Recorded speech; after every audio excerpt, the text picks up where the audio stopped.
Battery চালিত autorickshaw, van ও easy bike শ্রমিক ইউনিয়নের আন্দোলন স্থগিত করা হয়েছে রবিবার দুপুরে। পুলিশ প্রশাসনের আশ্বাসের পরিপ্রেক্ষিতে আন্দোলন স্থগিত করেছেন ইউনিয়ন নেতারা। তারা আশা প্রকাশ করেছেন বিষয়টি দ্রুত সমাধান হবে।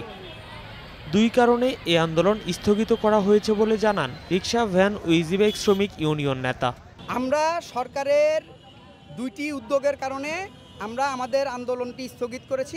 একটি হচ্ছে এই আদালতের যেই রায়, সেই রায়টিকে স্থগিত করার জন্য আপিল করার যেই ভূমিকা, সেটি অ্যাটর্নি জেনারেলের অফিস থেকে উদ্যোগী ভূমিকা নেওয়া হয়েছে এবং এই গাড়ি কিভাবে আপাতত চলাচল করতে পারে সেই বিষয়ে আলোচনার জন্য শ্রমিক প্রতিনিধিদেরকে ডিএমপি কমিশনার আগামীকাল 11টায় ডেকেছেন এবং আমরা মনে করি এই দুটি পদক্ষেপ এই সমস্যার আপাতত সমাধানের জন্য একটি ভালো উদ্যোগ।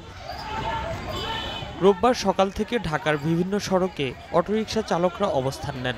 জাতীয় প্রেস ক্লাব, যাত্রাবাড়ি, মোহাম্মদপুর, বেড়িবাঁধ সহ সড়ক অবরোধের ফলে বিশেষ করে জরুরি প্রয়োজনে যাতায়াতকারীরা তাদের গন্তব্যে পৌঁছাতে চরম দুর্ভোগে পড়েন।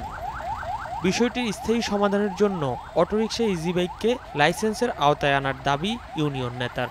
আমরা একই সাথে স্থায়ী সমাধানের জন্য সরকারকে 2 মাস সময় দিচ্ছি লাইসেন্সের উদ্যোগটি নেওয়ার জন্য। যদি এই উদ্যোগটি গ্রহণ করা না হয় 2 মাসের ভিতরে, তাহলে আমরা ফেব্রুয়ারির 4 তারিখে এই শহীদ মিনারে শ্রমিকদের মহাসমাবেশ অনুষ্ঠিত করব।